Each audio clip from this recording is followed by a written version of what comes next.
And this is really important that you're opening up your home and all your children too, right? You've got 5 beautiful children. And I want to thank Jerry. Thank you so much for getting me here safe and sound.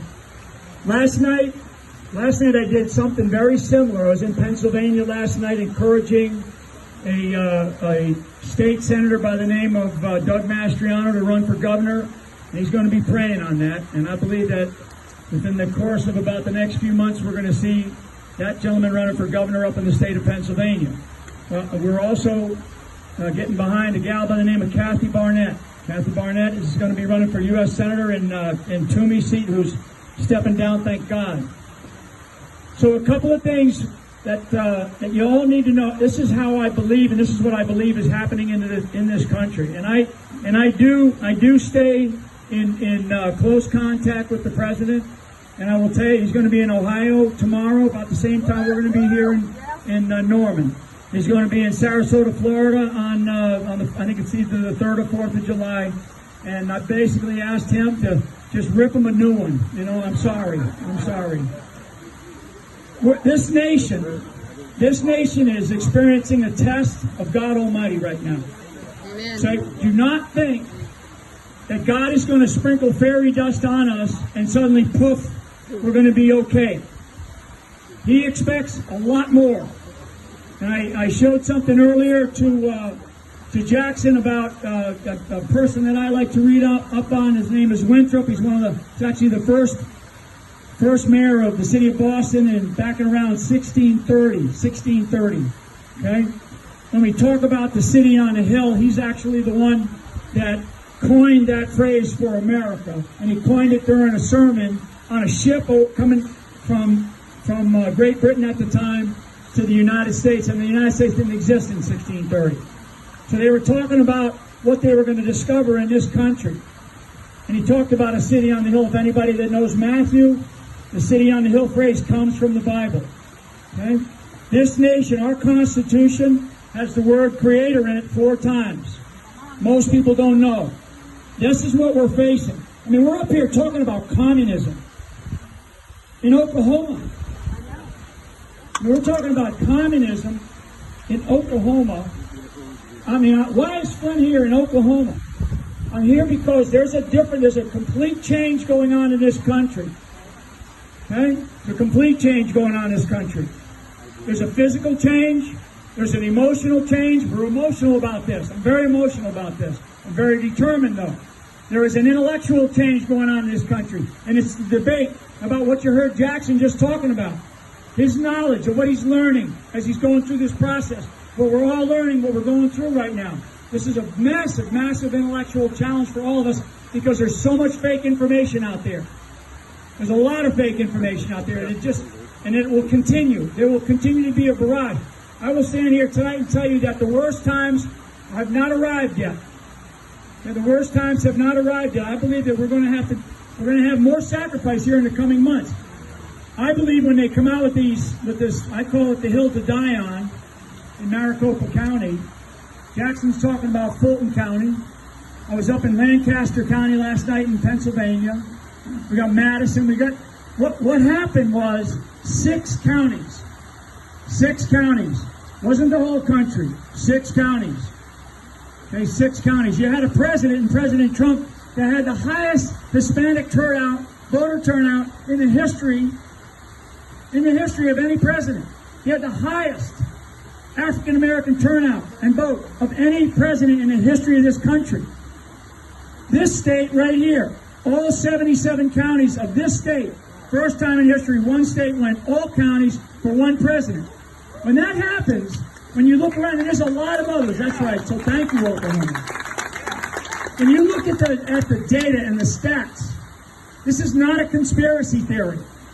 Why? Why is there so much blocking and tackling and hiding and deception and fake news?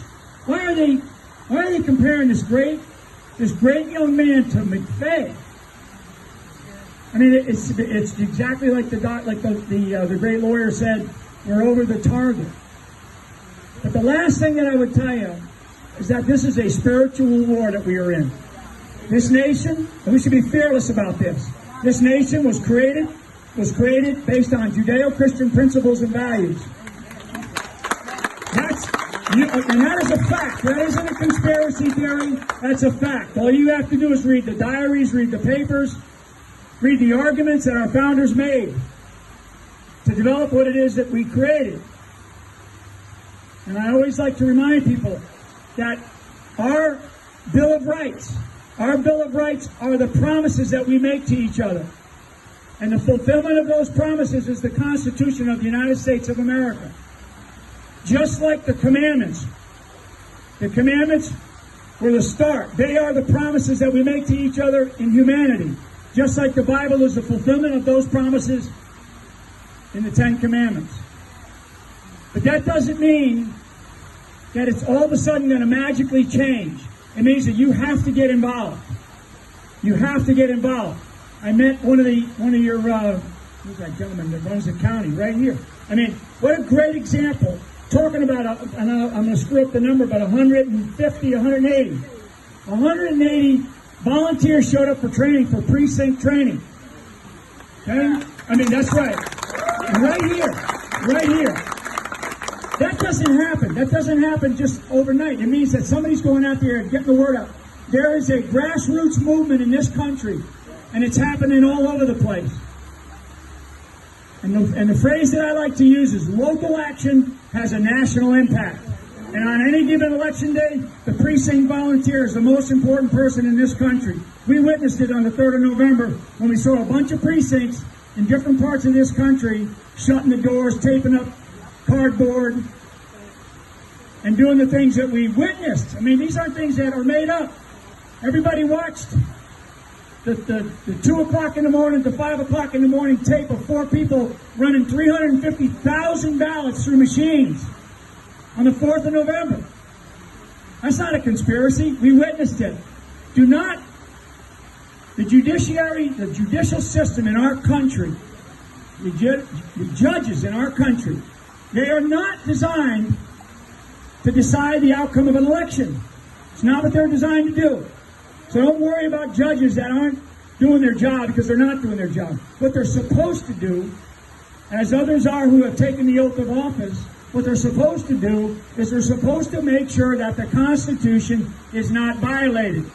But they got to have a spine. This country was made by man. This country can be destroyed by man. Okay? This state of Oklahoma, it's like on the battlefield, because we are in a physical, an emotional, an intellectual, and a spiritual war. And I will tell you, on the battlefield, because I have been there, when you find somebody, and it doesn't mean that they're a bad person, it just means that they freeze up. They freeze up in the moment in time when you need them most. And what you do is you recognize it, and you pull them off the line. And you say, thank you for your service up to this point. You're not going to be able to handle this, because now it's different. It's fear starts to set in, and you're thinking too much instead of following your heart, your gut, right? Your woman's instincts, the hair in the back of your neck, and you can stand your ground. Well, we have a person here in this state that showed fear, and he showed his spine was weak. Doesn't mean he's a bad man, but you know what we need to do is we need to pluck him off of this Oklahoma battlefield and send him home. Because there is a moment in time where you need the right person at the right time. And a few months back, when I heard about Jackson, I was like, I dug into him and looked into him and talked to him and said, what's in your heart? What is in your heart? And I found what was in this man's heart. And the first thing that he began talking to me about was this country. He didn't talk to me about what he did or the type of person that he is. He started to talk to me about this country and what this country means to him and to his children. Because I'm standing on this rock here tonight, not for myself. I am so beyond the nonsense stage of my life. I'm done with that, right? What I do and why I do what I do is for my grandchildren, because even my kids are older. So all of you people that are still young and you're still waiting to have kids, or you have kids, and definitely all the people in here that have grandchildren. I mean, that's what this is about. Because when my granddaughter starts to live into her 70s and 80s, which is not that long from now, right? She's 9 years old. Not that long. It's not that long. It's not that long of a period of time. Okay? Not that long of a period of time. And it goes by, like all of us know, just like that, like a snap of a finger. That's what this is about. And we have to do it at the local level. There is a doctrine. There is a doctrine in our country. And it's a doctrine in law. It's a doctrine, and it's unbelievable. It's the doctrine of the lesser magistrates. Doctrine of the lesser magistrates. And the lesser magistrate is you and I. It's each of us. And it's actually addressed in our Constitution. People don't understand it. The founders understood it. The founders gave us states' rights, and they based our entire thing on individual liberties. Individual liberties. We would not be able to have this little get-together tonight if they didn't do that. We'd be done. We'd be done. The very last thing. This has to do with a very tactical issue, but it's super important. Joe Manchin, right? Joe Manchin from West Virginia, Senator Manchin. We are one vote away from totally changing this country. One vote. And it has to do with the filibuster. If Joe Manchin decided that he was going to vote with his colleagues on the left and vote to get rid of the filibuster, the Senate would immediately pass Senate Resolution number 1, which is derived from House Resolution number 1, which essentially says the federal government is going to take over our entire election system. Forget about you states, forget about you at the local level. Okay? Joe Manchin, one vote. So far, so good. And I know the people of West Virginia. I mean, we're talking about a complete shift in our ideology. And it drives me crazy that we're talking about communism in this country. I didn't spend my life. I was born on a military base, and I will continue to fight for this country. I will continue to fight for this country, and I'll give my life for it.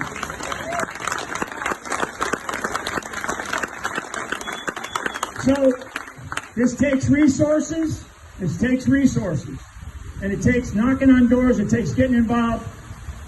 Right? It takes resources. Jackson Lohmeyer needs resources. He needs money. Okay? Get billboards up, to get commercials out, to get people to walk the streets, to knock on doors.